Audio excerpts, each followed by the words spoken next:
El ceremonial de Howard Philip Lovecraft.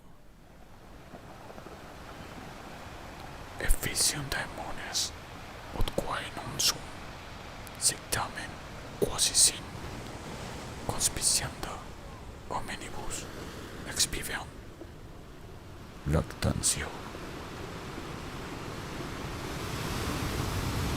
Me encontraba lejos de casa y caminaba fascinado por el encanto del mar oriental. Empezaba a caer la tarde cuando la oí por primera vez, estrellándose contra las rocas, y supe que se extendía detrás de la colina, cubierto de sauces retorcidos que recortaban su silueta sobre un cielo diáfano, cuajado de las primeras estrellas del anochecer. Y porque mis padres me habían pedido que fuese a la vieja ciudad que había al otro lado, proseguí la marcha en medio de aquel abismo de nieve recién caída, por un camino que parecía remontar solitario hacia Aldebarán, que titilaba entre los árboles en busca de esa antiquísima ciudad en la que jamás había estado, pero con la que había soñado muchas veces. Era el mes de Yule, ese que los hombres llaman Navidad, aunque en sus corazones saben que es más viejo que Belén y Babilonia, más viejo aún que Memphis y la propia humanidad. Era pues el día de Yule, y por fin llegaba yo al antiguo pueblo marinero donde había vivido mi raza, la cual conservaba el ceremonial de tiempos pasados, aún en épocas en que estaba prohibido. Al viejo pueblo llegaba cuyos habitantes habían ordenado a sus hijos y a los hijos de sus hijos que celebraran el ceremonial una vez cada 100 años, para que nunca se olvidasen los secretos del mundo originario. Era la mía una raza antigua. Ya lo era cuando vino a colonizar estas tierras hace 300 años, y era la mía una gente extraña, gente solapada y furtiva, procedente de los insolentes jardines del sur, que hablaban otra lengua antes de aprender la de los pescadores de ojos azules. Y ahora estaba esparcida por el mundo, y únicamente se reunían a compartir rituales y misterios que ningún otro viviente podría comprender. Yo era el único que regresaba aquella noche al viejo pueblo pesquero como ordenaba la tradición, pues solo recuerdan el pobre y el solitario.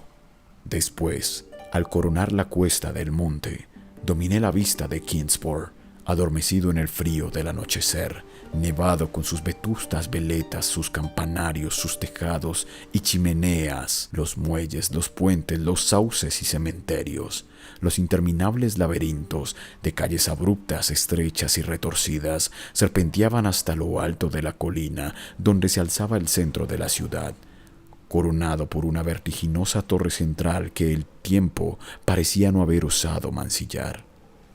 Una maraña de casas coloniales se amontonaban en todos los sentidos y niveles, como los bloques de construcciones de madera de algún niño desordenado. La antigüedad flotando con alas grises sobre los gabletes y tejados con cubierta a la holandesa blanqueados por el invierno, tragaluces y ventanucos de vidrio que emitían en la oscuridad unos reflejos que iban a juntarse con Orión y las estrellas primordiales. Y la mar rompía incesante contra los muelles miserables, aquella mar de la que emergiera nuestro pueblo en los viejos tiempos. Junto al camino, una vez arriba de la cuesta, había una colina, yerma, barrida por el viento. No tardé en ver que se trataba de un cementerio en donde las negras lápidas surgían de la nieve como las uñas destrozadas de un cadáver gigantesco. El camino, sin huella alguna de tráfico, estaba solitario. Únicamente me pareció oír de cuando en cuando unos crujidos como de una horca estremecida por el viento. En 1692 ahorcaron a 4 de mi raza por brujería, aunque no sabía exactamente dónde. Una vez que la carretera comenzó a descender hacia la mar, presté atención por si oía el alegre bullicio del pueblo al anochecer, pero no oí nada. Entonces recordé la época en que estábamos y sentí que aquellos viejos puritanos seguramente tendrían unas costumbres navideñas muy diferentes de las nuestras, plagadas de íntimas y silenciosas oraciones. Así que abandoné mis esperanzas de oír un bullicio propio de fiestas. Dejé de buscar viajeros con la mirada y seguí mi camino. Fui dejando atrás a uno y a otro lado las silenciosas casas de campo con sus luces ya encendidas. Después me interné entre las oscuras paredes de piedra, entre las que el aire salitroso mecía las chirriantes enseñas de antiguas tiendas y tabernas marineras. Las grotescas aldabas de las puertas bajo los soportales brillaban a lo largo de los callejones desiertos, reflejando la escasa luz que se escapaba de las estrechas ventanas encortinadas. Traía conmigo el plano de la ciudad y sabía dónde se encontraba la casa de los míos. Se me había dicho que sería reconocido y que me darían acogida, porque la tradición del pueblo posee una vida muy larga. De modo que apresuré el paso y entré en Back Street hasta llegar a Circle Court. Luego continué por Green Lane, única calle pavimentada de la ciudad que va a desembocar detrás del edificio del mercado. Aún servía el antiguo plano y no me tropecé con dificultades. Sin embargo, en Arkham me habían mentido al decirme que había tranvías. Al menos yo no veía redes de cables aéreos por ninguna parte. En cuanto a los raíles, es posible que los ocultara la nieve. Me alegré de tener que caminar porque la ciudad revestida de blanco me había parecido muy hermosa desde el monte. Por otra parte, estaba impaciente por llamar a la puerta de los míos, por llegar a esa séptima casa de Green Lane a mano izquierda de tejado puntiagudo y doble planta que databa de antes de 1650.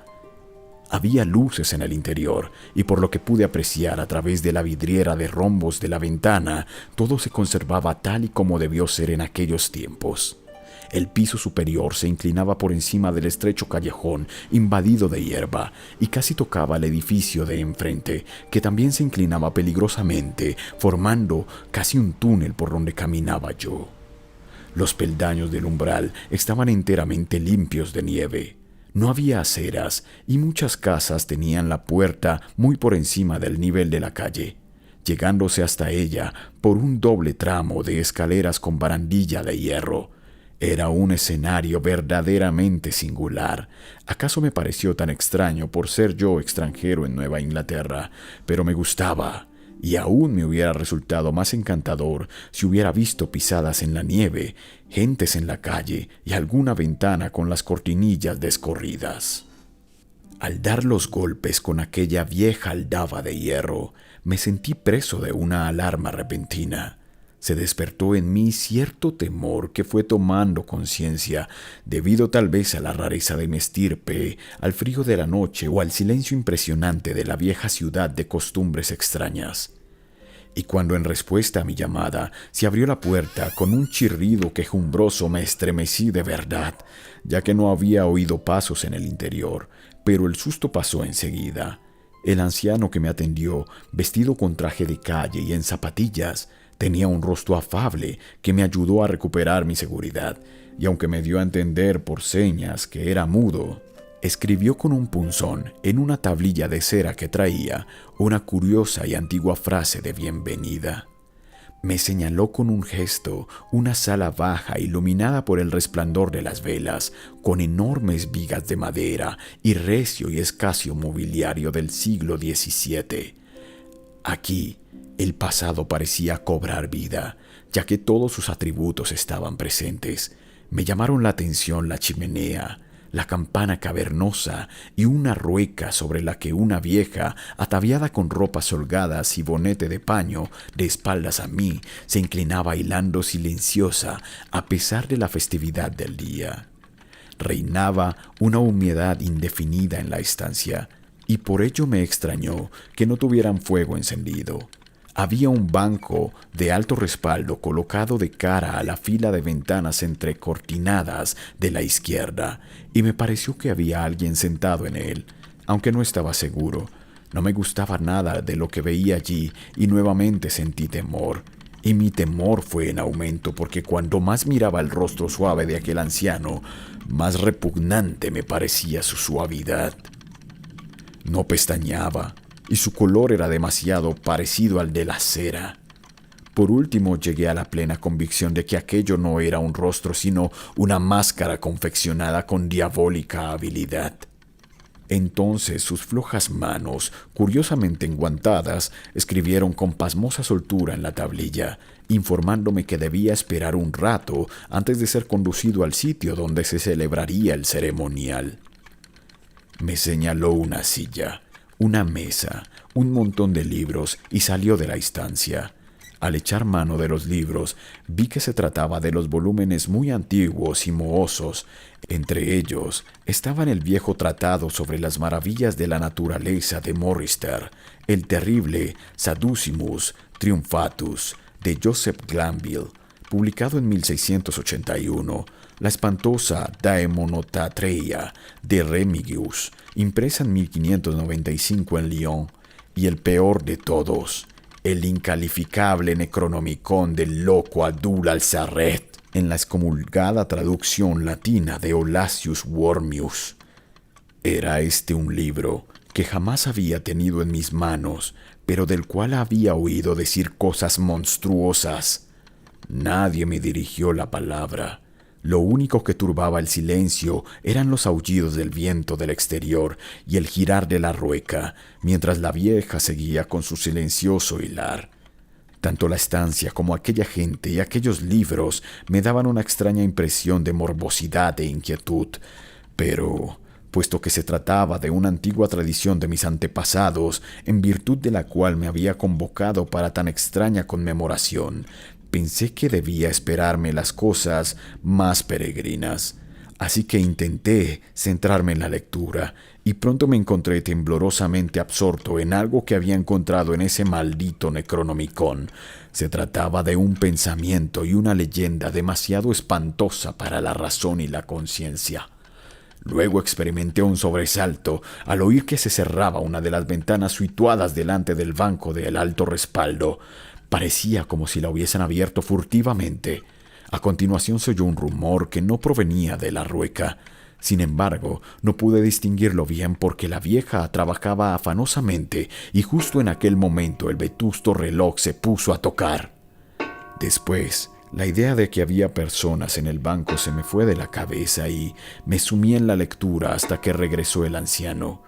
Con botas esta vez, vestido con holgados ropajes antiguos, y se sentó en aquel mismo banco, de forma que no le pude ver ya. Era enervante aquella espera. El libro limpio que tenía en mis manos me desazonaba aún más. Al dar las 11, el viejo se levantó, se acercó a un enorme cofre que había en un rincón y extrajo 2 capas con caperuza. Se puso una de ellas y con la otra envolvió a la vieja, que dejó de hilar en ese momento. Luego, ambos le dirigieron hacia la puerta. La mujer arrastraba una pierna. El viejo, después de coger el mismísimo libro que había estado leyendo yo, me hizo una seña y se cubrió con la caperuza su rostro inexpresivo o su máscara. Salimos a la tenebrosa y enmarañada red de callejuelas de aquella ciudad increíblemente antigua. A partir de ese momento, las luces se fueron apagando una a una tras las cortinas de las ventanas, y Sirio contempló la muchedumbre de figuras encapuchadas que surgían en silencio de todas las puertas y formaban una monstruosa procesión a lo largo de la calle, hasta más allá de las enseñas chirriantes de los edificios de tejados inmemoriales, de los de techumbre de paja y de las casas de ventanas adornadas con vidrieras de rombos.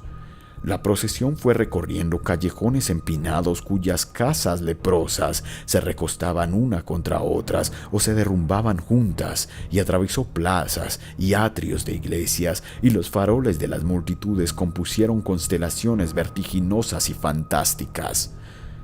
Yo caminaba junto a mis guías mudos, en medio de una muchedumbre silenciosa. Iba empujado por codos que se me antojaban de una blandura sobrenatural, estrujado por barrigas y pechos anormalmente pulposos, y no obstante seguía sin ver un rostro ni oír una voz. Las columnas espectrales ascendían más y más por las interminables cuestas y todos se iban aglomerando a medida que se acercaban a los lóbregos callejones que desembocaban en la cumbre, centro de la ciudad donde se elevaba una inmensa iglesia blanca.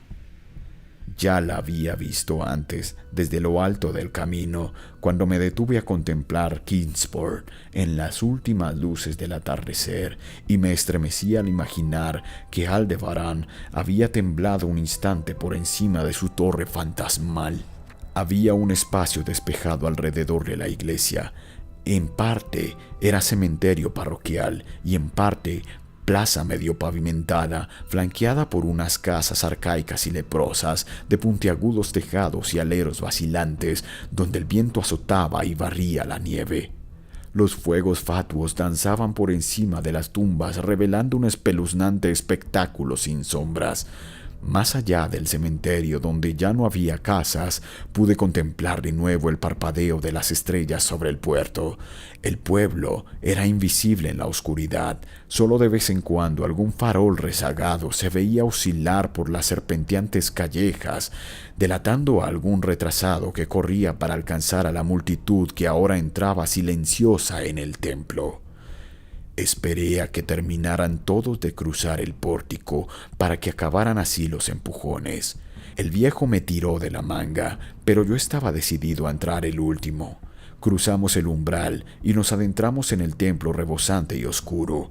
Me volví para mirar hacia el exterior. La fosforescencia del cementerio parroquial derramaba un resplandor enfermizo sobre la plaza pavimentada, y de pronto sentí un escalofrío.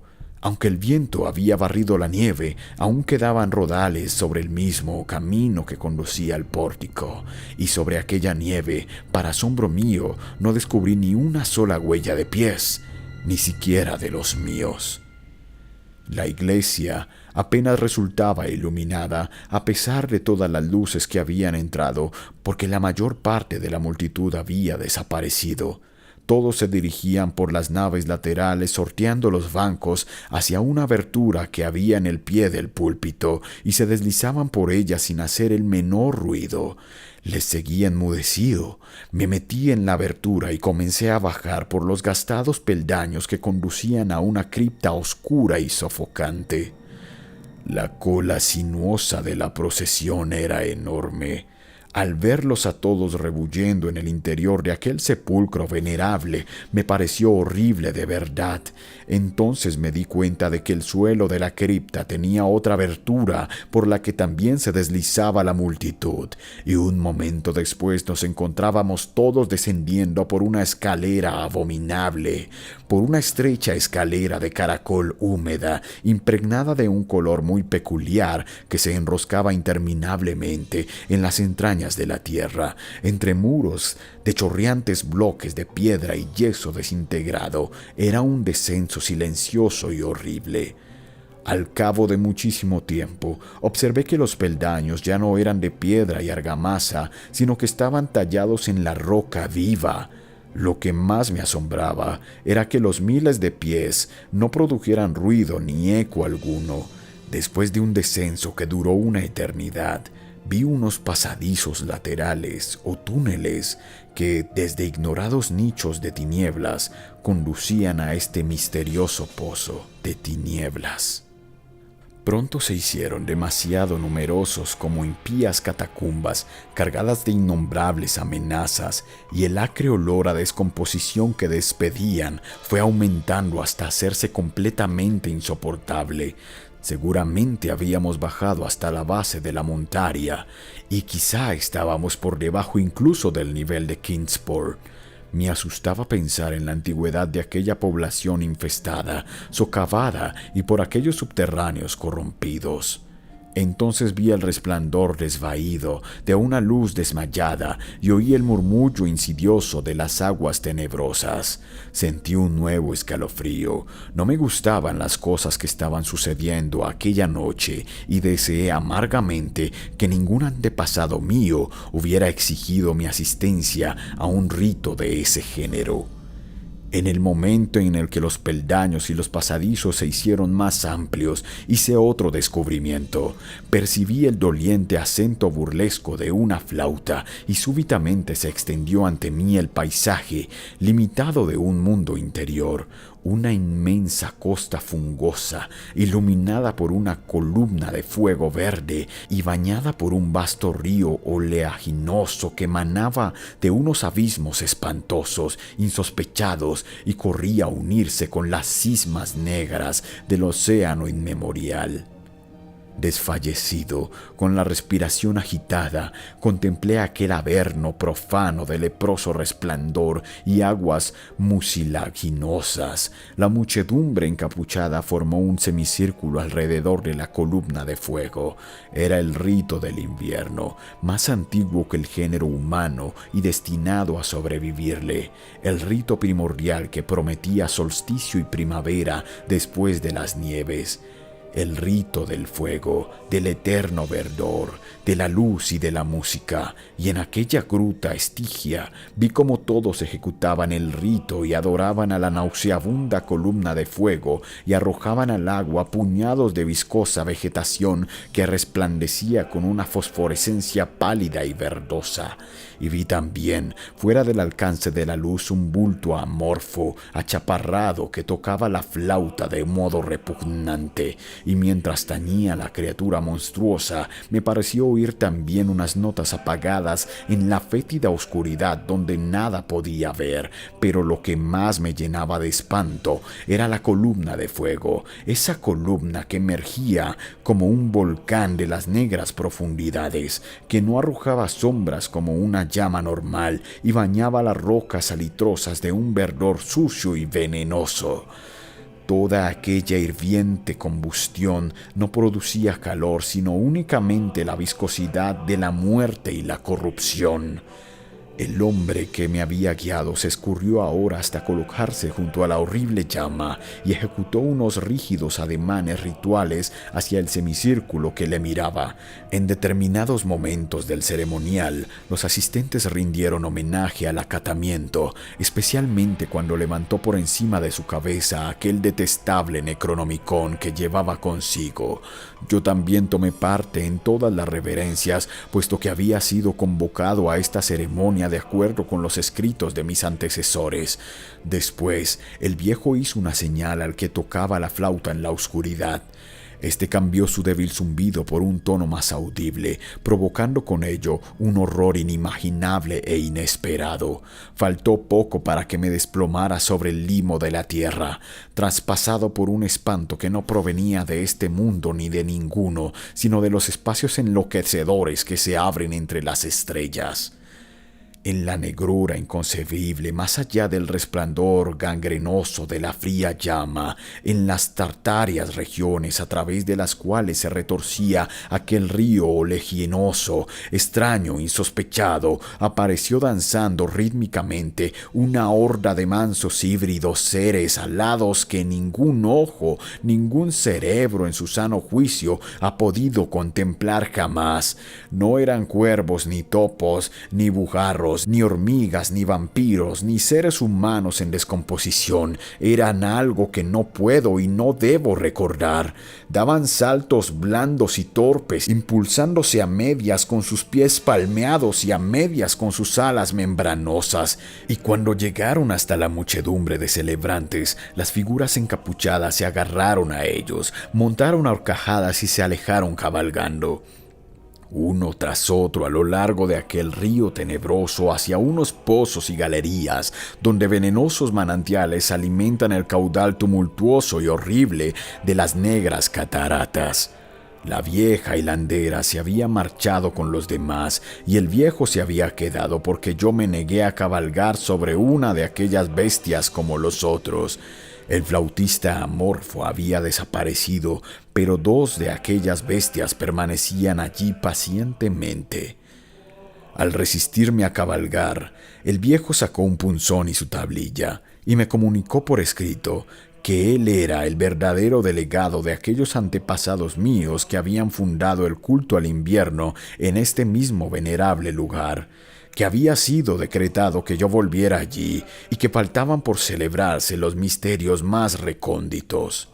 Escribió todo esto en un estilo muy antiguo, y aún dudaba yo cuando sacó de sus amplios ropajes un sello y un reloj con las armas de mi familia para probar que todo era según había dicho él. Pero la prueba era espantosa, porque yo sabía por ciertos documentos antiquísimos que aquel reloj había sido enterrado con el tatarabuelo de mi tatarabuelo en 1698. Al poco rato, el viejo echó hacia atrás su capucha y me mostró el parecido familiar de su rostro, pero aquello me hizo estremecer, porque yo estaba convencido de que se trataba solamente de una diabólica máscara de cera. Las dos bestias voladoras aguardaban y arañaban inquietas los líquenes del suelo, y me di cuenta de que el viejo estaba a punto de perder la paciencia. Cuando uno de aquellos animales comenzó a moverse, alejándose del lugar, el viejo se volvió rápidamente y lo detuvo, de suerte que, con la rapidez del movimiento, se le desprendió la máscara que llevaba en el lugar correspondiente a la cabeza. Y entonces, al ver que aquella pesadilla se interponía entre la escalera de piedra y yo, me arrojé al fondo oleginoso del río, pensando que sin duda desembocaría por alguna cavidad en el fondo del océano. Me lancé en aquel jugo pútrido de las entrañas de la tierra antes que mis locos chillidos pudieran hacer caer sobre mí las legiones de cadáveres que aquellos abismos pestilentes ocultaban.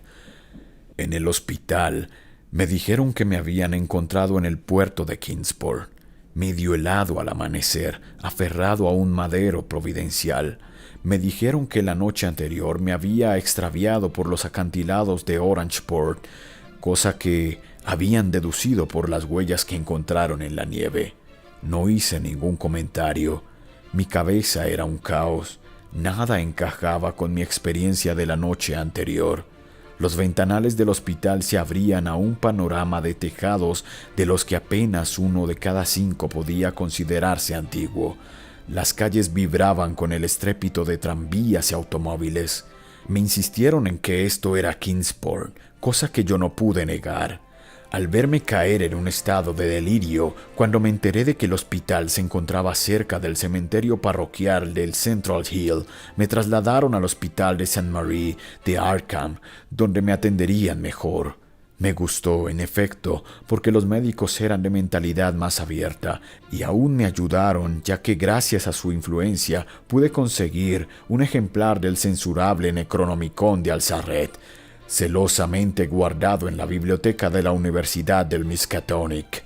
Dijeron que sufría una especie de psicosis y convinieron en que el mejor sistema de alejar las obsesiones de mi cerebro era provocar mi cansancio a base de permitirme ahondar en el tema. De esta suerte llegué a leer el espantoso capítulo aquel y me estremecí doblemente, puesto que no era nuevo para mí. Lo que contaba lo había visto yo. Dijeran lo que dijesen las huellas de mis pies, y era mejor olvidar el sitio donde lo había presenciado. Nadie durante el día me lo hacía recordar, pero mis sueños son aterradores a causa de ciertas frases que no me atrevo a transcribir. Si acaso citaré únicamente un párrafo, lo traduciré lo mejor que pueda de ese desgarbado latín vulgar en el que está escrito: «Las cavernas inferiores», escribió el loco Alzaret, «son insondables para los ojos que ven, porque sus prodigios son extraños y terribles. Maldita la tierra donde los pensamientos muertos viven reencarnados en una existencia nueva y singular, y maldita el alma que no habita ningún cerebro». Sabiamente dijo Ibn Sacabat: «Bendita la tumba donde ningún hechicero ha sido enterrado, y felices las noches de los pueblos donde han acabado con ellos y los han reducido a cenizas, pues de antiguo se dice que el espíritu que se ha vendido al demonio no se apresura a abandonar la envoltura de la carne, sino que se ceba e instruye al mismo gusano que roe, hasta que de la corrupción brota una vida espantosa, y las criaturas que se alimentan de la carroña de la tierra aumentan aumentan solapadamente para inundarla y se hacen monstruosas para emponzoñarla. Excavadas son secretamente inmensas galerías, allí donde debían bastar los poros de la tierra, y han aprendido a caminar unas criaturas que estaban condenadas a arrastrarse eternamente.